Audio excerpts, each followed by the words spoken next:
is going on YouTube? Thank you for checking back in with another TDH upload. As you guys can tell by the title of the video, I have acquired another junk boat to add to my fleet. It is a 1998 Carolina Skiff J16.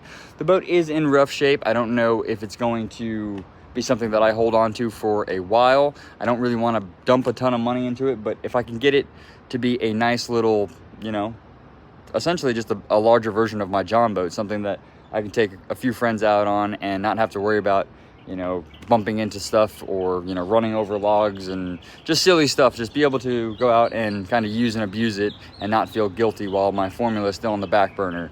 My little John boat has been awesome, and it's really fun for just me and me alone, really, when I go out in it. And I want to take my girl out, and I want to be able to go out camping and stuff. And I've done that with the John boat, but it's just kind of, it's small. It's small, and, you know, you stand in it and it rocks around, and it's not fun for the passenger. It's more fun for just, you know, a sole individual going out and ripping with a little outboard. So I acquired this guy. I'm going to go ahead and put the marketplace listing in the video so that way you guys can see.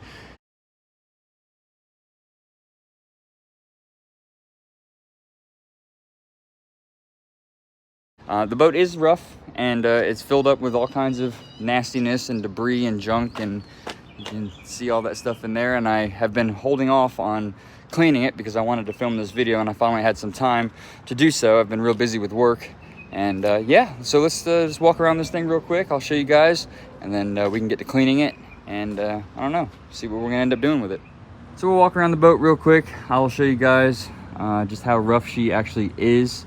You guys are probably wondering, why is the boat on a trailer and the trailer on my car trailer? Well, if you can tell here, I'm sure you can see it already, got a little bit of JDM camber action here, so it couldn't have been trailered off his property. And when I saw the ad, I shot him a message and said, hey, I can come with my car trailer, I can winch it up, and we can put it up on my trailer, and I can get it out of your property, and you don't have to look at it anymore. So he agreed, sent me the address, and I went and picked it up, and here it is. So it is a bit rough. You can see it's gonna need some fiberglass work here on the corner. Good thing I've got a ton of experience doing fiberglass work because of her now. And she's been kind of on the back burner, but I'll talk about that a little later.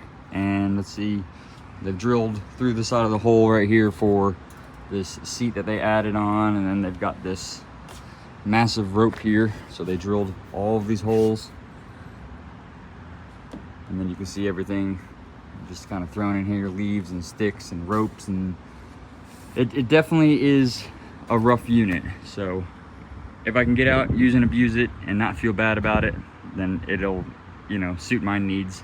And worst case scenario, if the boat is junk, I'll cut it up, send it to the scrap yard, and fix this trailer and use this trailer for my John boat, because I've been needing a trailer for it because it does get old lifting it in and out of my truck bed. So yeah, guys, let's just dive in and clean this thing up, and then we can talk, you know, more about it. I don't want to bore you guys here. There's really not much to talk about. The transom seems solid. It's got one little blemish here. If you look down the side of it, it's kind of hard to tell. There's a little bubbling right here, but other than that, the transom is really solid, and amazingly the floors are still solid. I thought the floors were going to be goners, but it does have some, you know, damage. Some damage there, a little bit of damage here. It's got a crack up here in the fiberglass coming down, and then we've got a little bit of damage right here. Just a few things that I have come across. So if it can stay afloat and it doesn't take on water, I'll use and abuse it, and then whenever I'm done with it, I'll probably just send her off on her merry way. I don't think she's going to be worth much more, and I don't really want to invest a ton of money into it because I have a ton of money into that red one back there, and I would think at the end of the day, once that's all wrapped up, I can probably get rid of this guy and then maybe find another Skiff style boat or bay style boat. I really like these styles of boats, and I'm very excited to get it in the water to see how it performs, but I know I'm gonna definitely need a larger outboard. But okay, I've been rambling for 3 minutes. Let me shut up and let me back this thing back up to the shop, and we'll start cleaning it out.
Well, I'd be lying if I said that it cleaned up, because it did not.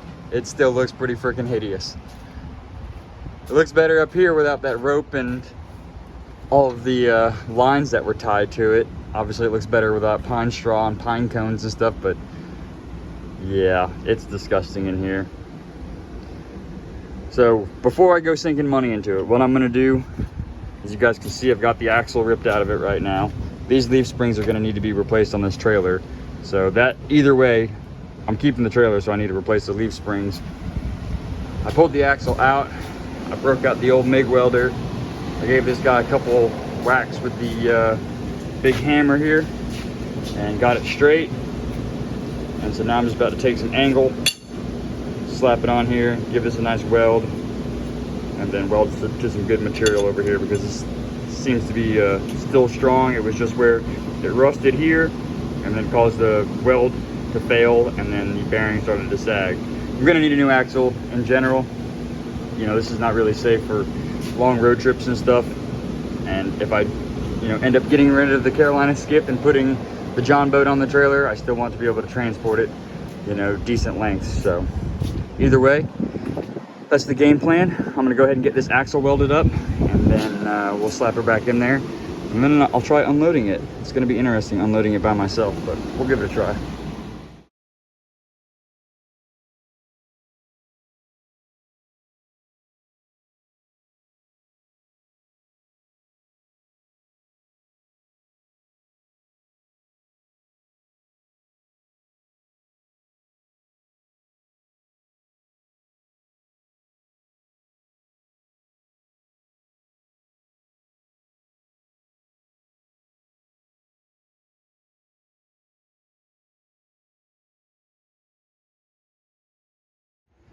Well, the axle's back under there. We're all secured and under our own weight. Hasn't collapsed yet, so I think I've got some faith in it. I'm gonna go ahead and set you guys up again on a time lapse. We're gonna try to get this thing off this trailer. It's gonna be kind of sketchy, especially by myself. So wish me luck, folks.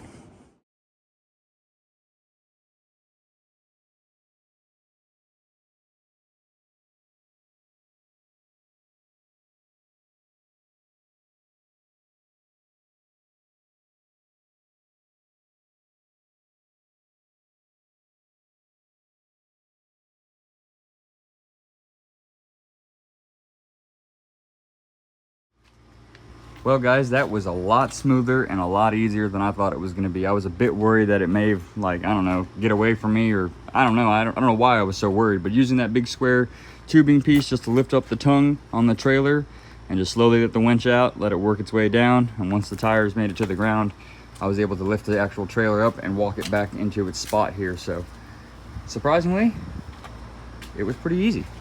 I don't know why I was so sketched out. Other than that, guys, I don't have much else for the video. I don't want to talk too much. I know I've been talking a lot in this video. I just wanted to show you my free Carolina Skiff. Worst case scenario, the boat has to go. I got a nice trailer to throw the John boat on. And even if I throw or sell that John boat, I can throw another like 1448 or something onto this trailer, and at least have a trailer for my little boat.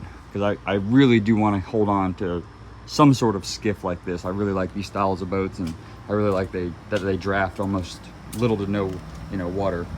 So anyways, guys, I think if everything goes according to plan, what I'm going to do is take it down to the river, slap my 6-horse on there, dunked it in the river, just go up and down, you know, the spots that are just close to the dock.